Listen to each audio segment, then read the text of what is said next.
Motorists driving through and about Manchester in recent months may have noticed several sleek-looking, interactive high-tech speed monitoring devices designed to give instant feedback on whether you are obeying the speed limits or not. There are two of them, and they've been moved around to a couple of different locations on the roads into town. The units use a radar system to determine rates of speed, and if you're over the top, you'll get a message to slow down, or applauded for driving safely. We met up with Manchester's police chief, Michael Hall, recently at one of the locations where the system was in place to talk about why they were installed and what's been their impact.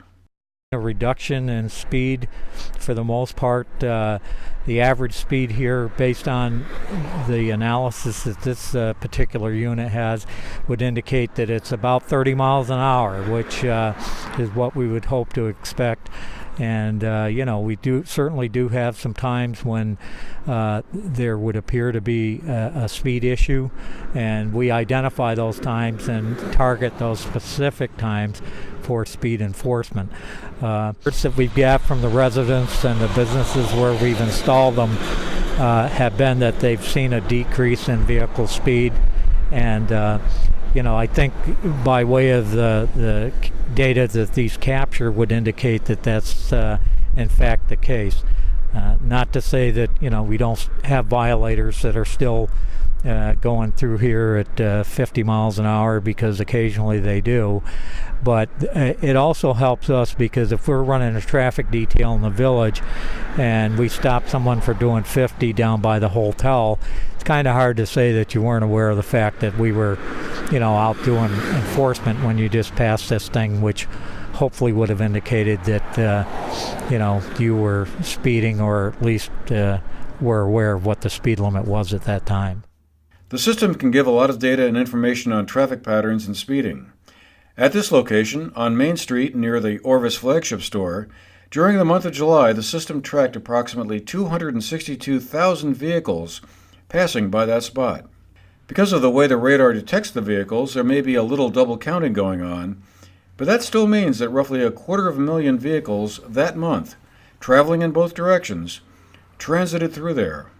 Interestingly, more were going into town than leaving it, slightly more than 7,000 more to be exact.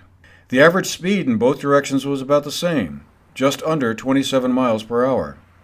The maximum allowed speed there is 30. But some folks, not many, blow right through that. The maximum recorded speed there at that spot was 75 miles per hour in July, recorded by one motorist. The system can break down the average speeds and the number of cars going through on an hourly basis. As you might expect, the numbers confirm that things are pretty quiet during the night, when the numbers of vehicles passing through decline to single digits mostly. And while the speeds at those times tick up slightly, someone at 1 a.m. on July 31st drove through at 50 miles an hour. Most drivers are still in the high 20s to low 30s range. Chief Hall said that one of the next big areas of emphasis will be seatbelts and texting while driving, in the wake of several fatal car accidents that occurred elsewhere around the state in the past month.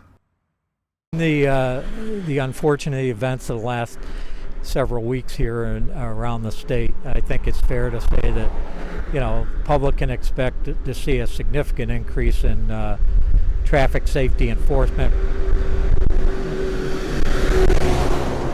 and that traffic safety enforcement is going to include aggressive driving, texting, talking on cell phone, and speed, as well as just your normal observation of the laws and regulations of the highway.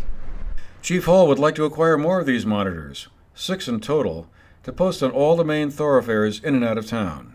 I think it'd be beneficial from a number of standpoints to, one, remind motorists what the speed limit is, and also, we've had a lot of comments that people like the feature, that it kind of gives them a little thank you for slowing down. So, I've actually had folks tell me they do it more so to get the little happy face than they do not anything else, which I suppose a happy face is better than a $200 speeding ticket, but we do think that they're a valuable asset in the community, and would like to purchase more, and it'll depend on basically the funding that's available to do that. For the GNAT TV News Project, I'm Andrew McKeever.